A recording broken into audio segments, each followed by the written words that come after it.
Manvesha of class 11th of Gyan Jyoti Avashriya Vidyalaya. Knowledge is provided by everyone, but the speciality of our school is development of students in every field with confidence. Rather it is dance, music or other fields.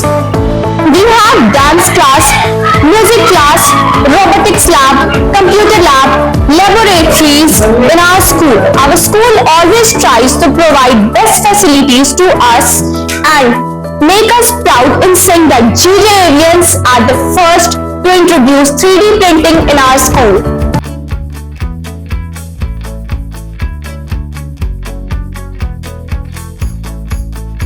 आपने सुना होगा गुरुकुल, लेकिन अब देखने को कहां मिलता है।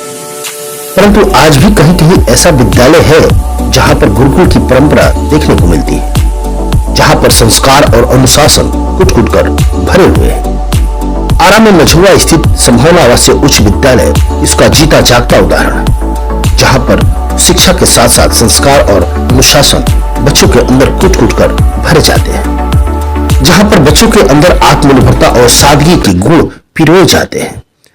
स्वच्छ वातावरण, सुंदर माहौल, अनुशासन, संस्कार और सादगी का प्रतीक संभावना आवासीय उच्च विद्यालय कुशल शिक्षकों के नेतृत्व में शिक्षा के साथ साथ extra curriculum, sports, music, arts, yoga, PT etc बच्चों को सिखाए जाते हैं, जहां पर हर वर्ग के अभिभावक अपने बच्चों को आसानी से पढ़ा सकते हैं।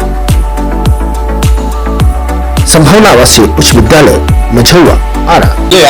लेकिन हिस्सेदारी की बात हमने की थी और यह भी हमने कहा था कि हम हिस्सा लेकर जाएंगे, ऐसे नहीं जाएंगे।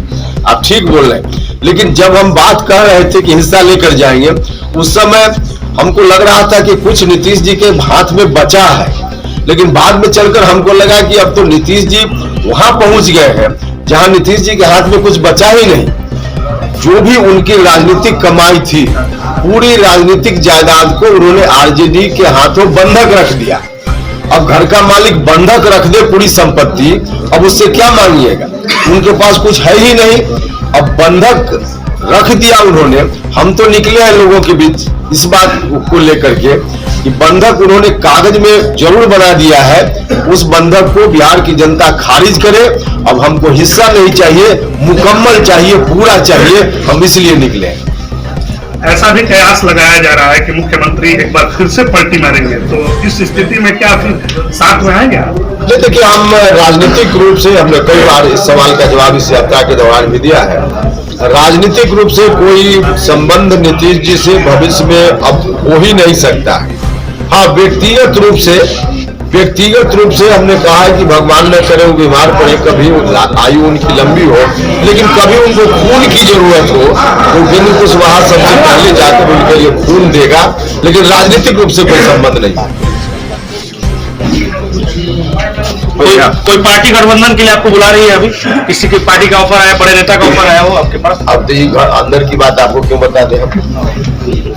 अच्छा, सीएम फेस कौन लग रहा है बिहार में आपको? सीएम फेस कौन? प्रधानमंत्री का चुनाव होना है कि मुख्यमंत्री का चुनाव होना है? सवाल ही आपका बहुत है। तो क्या ये अभी लोकसभा में किसी गठबंधन के साथ जाएंगे या अकेले लड़ेंगे? ये इस पर हमने अभी डिसीजन पार्टी में नहीं किया है। अभी तो कुछ दिन पहले हमारी पार्टी बनी है। पार्टी बनाने के बाद हम यात्रा पर निकल पड़े। हम समय पर अपने साथियों से परामर्श करेंगे और परामर्श करने के बाद हमारे साथी जो तय करेंगे उसके हिसाब से गठबंधन करेंगे। पार्टियों में बिखराव आता है तो आखिर यात्रा ही क्यों याद आती है? पार्टियों में पार्टी का जो हेड गड़बड़ करता है तो स्वाभाविक रूप से जनता के बीच ही तो न्याय के लिए आदमी जाएगा, जनता की अदालत में ही जाएगा। आखिर आपके यहाँ घर में विवाद हो तो आप कोर्ट ही जाते हैं ना।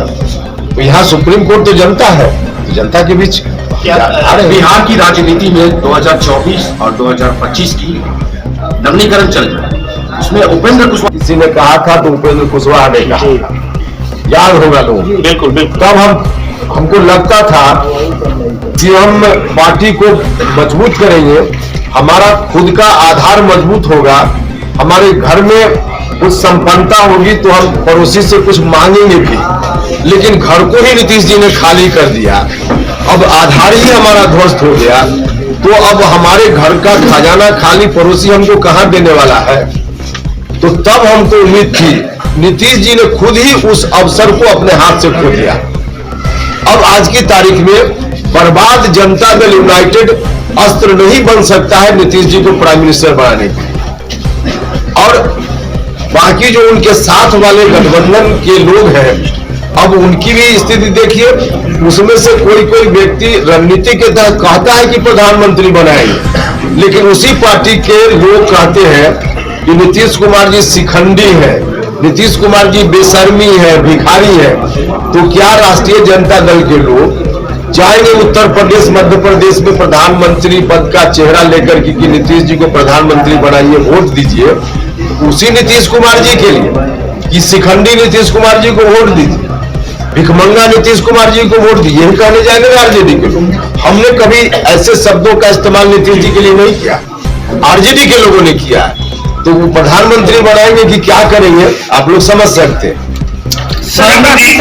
एक आखिरी सवाल, आपने बिल की बात की थी, क्या है वो डील? आज अगर देखिए, बिल का ही एक पार्ट है कि नीतीश कुमार जी भ्रष्टाचार से जीरो टॉलरेंस की बात करते रहे और ईमानदारी से करते रहे, हम उस पर कोई शंका नहीं करें पहले। लेकिन अब इतना कुछ के बावजूद नीतीश जी भ्रष्टाचार के मामला में मुंह बंद किए हुए हैं। तो डील है जब आरजेडी, अब नीतीश जी तो बोलते बोलते एक दिन यह भी बोल गए कि तेजस्वी के पिताजी को फंसा दिया गया है। यही डील है कि भ्रष्टाचार के मुद्दा पर भी वही नीतीश कुमार जी हैं जिन्होंने कभी ऐसे ही मुद्दों के कारण आरजेडी से रिश्ता तोड़ लिया था, और आज उन्हीं मुद्दों पर आप लोग जब सवाल पूछते हैं तो नीतीश जी टाल जाते हैं, मुस्कुराकर जवाब नहीं देते हैं। तो डील का यही पार्ट है। सर पार्टी में केंद्र में या बिहार सरकार में आपकी पार्टी की सरकार आती है तो बिहार वासियों को विशेष राज्य का दर्जा मिल जाएगा, या उसके बाद जो बिहार में जो कर्मियों का पेंशन जो बंद हुआ, क्या पार्टी आप पूरा पाएगी? अभी वक्त से पहले का सवाल। सर आपकी पार्टी का सवाल है, दलियों को आपने जनाजा दल घोषित कर दिया, तो क्या आप ही जनाजा निकालेंगे?